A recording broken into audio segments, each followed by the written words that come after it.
Hi there. Hello. You doing all right? Good. You doing all right over here? Doing good. Good. Thanks for being part of this. Thank you, Governor. Good to see you, sir. Too. Thank you.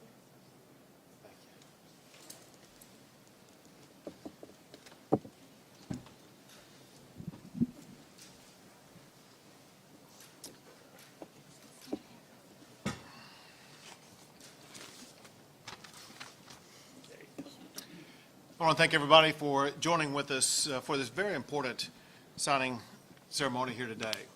Definitely want to thank Speaker Burrows for his leadership on this issue as well as so many others.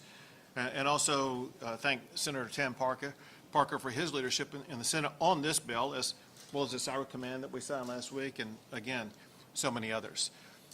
Maybe most importantly, I want to thank the people who are surrounding us right now. Men and women who've been advocates for the cause that I'm about to sign a law about.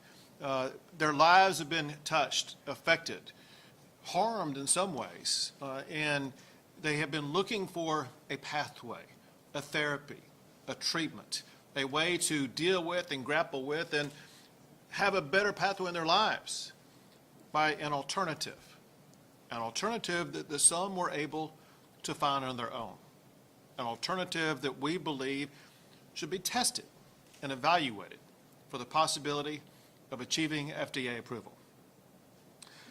To understand the context, Texas is home to more veterans than any other state in the United States of America. Many of those veterans suffer from so many different types of injuries, both seen and unseen. Many struggle with things like depression, PTSD, and opioid use disorder. The same is true for some of our first responders as well as others who are dealing with addiction-based issues. A therapy that has shown great promise in treating those conditions is Ibogaine. To better understand the potential for Ibogaine and to better address the public health challenges caused by things like opioid use disorder, an FDA clinical drug trial is needed for Ibogaine. I'm about to sign a law that will lead to an FDA-approved drug development clinical trial that will seek approval of Ibogaine as a medication for the treatment of opioid use disorder and other behavioral health conditions, especially so those suffered by our veterans. Texas will invest $50 million to support this research, and these funds can be matched by grants and private investments. I'm proud to sign it into law.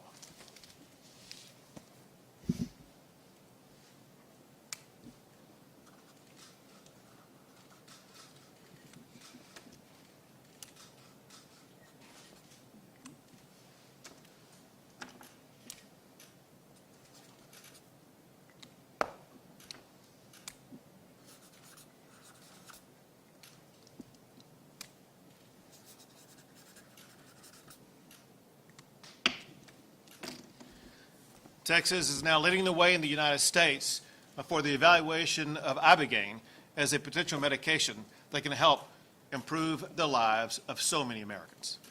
It's now law.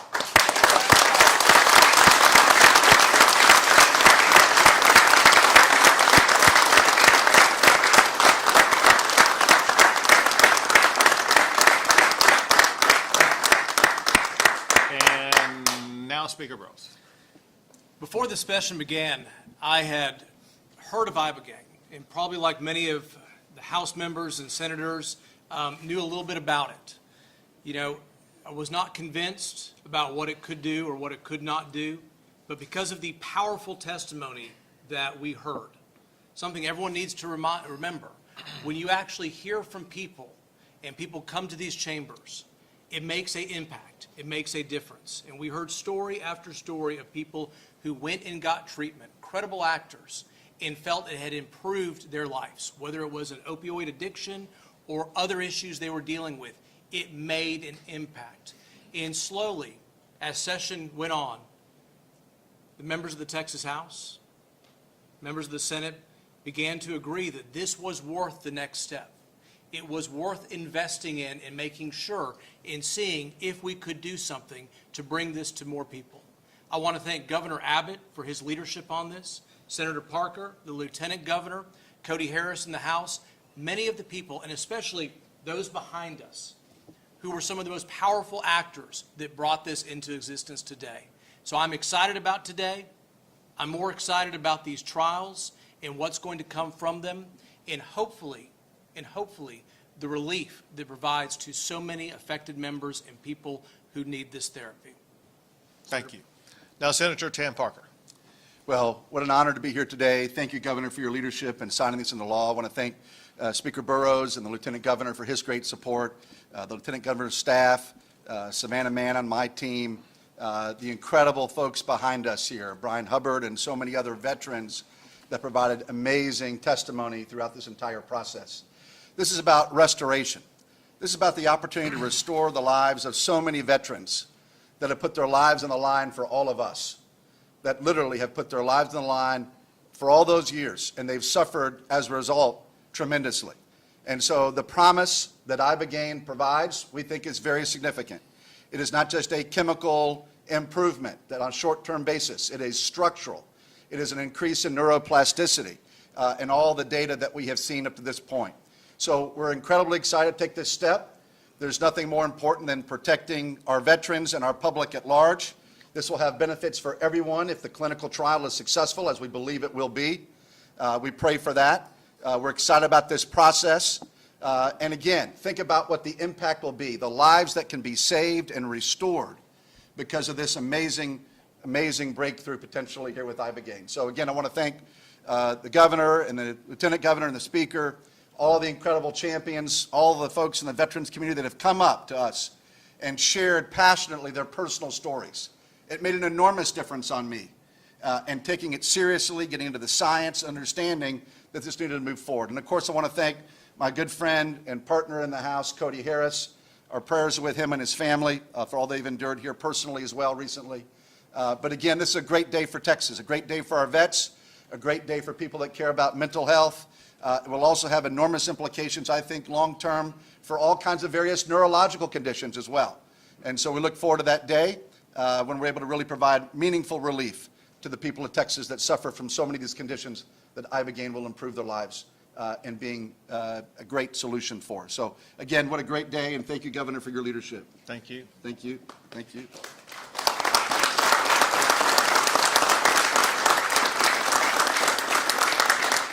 We'll take a few questions. Governor, National Guard deployments. It's going to take for these clinical trials to unwind. Does this legislation accelerate that timetable? So what can the folks behind it? Well, I'll answer first and then have the senator answer. But yeah, 100% this legislation accelerates it. It gets it going. Without that, it would have been slowed maybe even for years. And so this is the kickoff point to make sure we will get this going. As far as the specific time, I will defer to Senator Tam Parker. Thank you, Governor. Great question. So yes, absolutely. First of all, just Texas putting its stamp on it will make an enormous difference and speed up the process. But specifically what the bill calls for, as of today, now that it's signed, within 60 days, you will see Texas and the governmental entity, Health and Human Services, working to be kind of our quarterback, if you will, for the effort, to be able to start receiving proposals from consortiums that can come forward. A consortium being a Texas medical school, a hospital, and a drug developer that will bring private money to the table.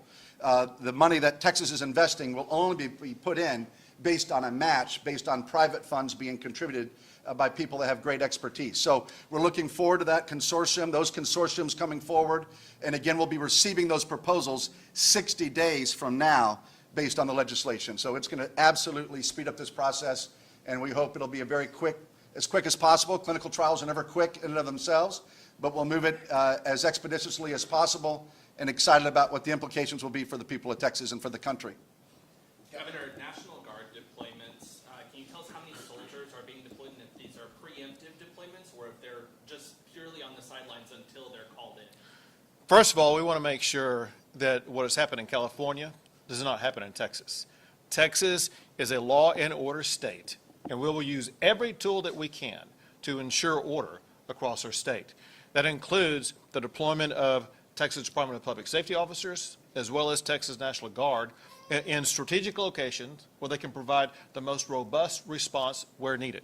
As it concerns the exact tactics and things like that, we don't disclose those publicly. You will see them arise in response to what we see on the ground. But not the numbers? You don't have the number of people being deployed? I do, but I'm not going to tell you. Nothing personal. It's just that there are others outside of this room who would like to know that I'm not going to tell them. Governor, more questions? Can you define what is like crossing the line for those who they don't know, like what is the crossing line in protest? That leads to FAFO. Violating the law. You break the law, you cross the line, you will be arrested. I was a little bit clearer about this last night in my post last night, and that is, there is freedom of speech. However, if in your protest you damage somebody's property or you harm an individual, that's violating the law, and you will be arrested for it. Last question. Governor, this brings us back to the topic today, because this is a really important moment. Sure. Tell us this, there are many people that may think about this drug as in the category of recreational psychedelics. They think this is yet another way that young people can have fun. What gave you guys conviction that this is not about recreation, but it is about transformation? Well, I'll answer first, then Tam will provide more. But we view this as a medical treatment to be administered by doctors who are trained in it. And before it arrives at the medical treatment level, we need to assess it to make sure it can be FDA approved and that's going to be effective. And so it is different than a recreational drug that someone may use. This is going to be a medical treatment that will improve the lives of countless Texans and Americans. Go ahead. Thank you. Well, completely different from anything recreational. This will be completely regulated and structured. Again, we're going to go through a clinical trial. If it's successful, then obviously we'll have the opportunity to provide access to more veterans and the public at large in Texas and elsewhere around the country, but with very significant guardrails. This will be administered in hospital-type facilities where you have proper cardiac capabilities, you have all the various things that need to be done when treating a patient with Ibogaine that we know of already today. So anything but recreational. This is very serious, very substantive. It will be transformative, we believe, obviously for the lives of all those that suffer. But this is real medicine, and we will not take this lightly. This is not be something that will be abused in any way. We put all those safeguards. The Senate, my colleagues, were very concerned about those issues. And we put all those kind of parameters in place. So it will only be administered once successful with a clinical trial in a hospital-type setting. Thank you. Thank you. Thank you. Thank you all. Thank you. Thank you very much. Have a good day.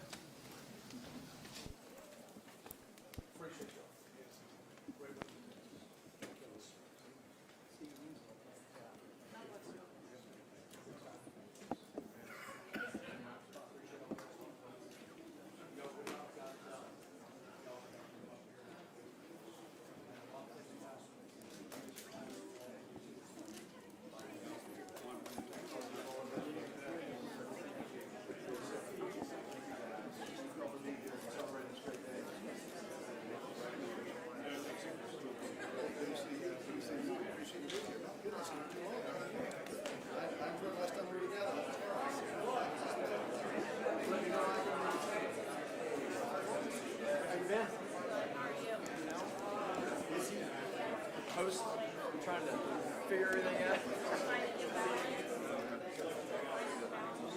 Yeah, maybe. How about you guys? You got a vacation?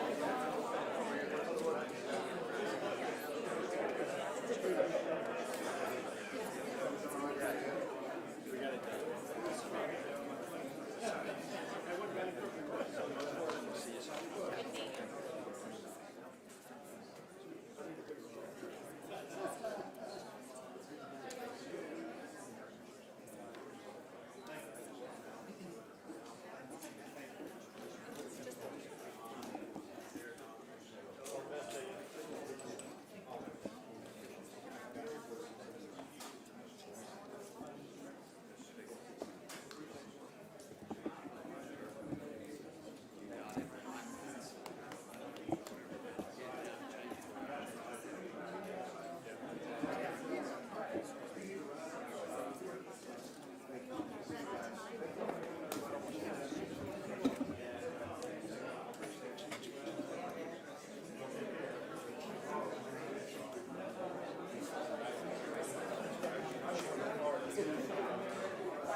Hey guys, media, quick announcement.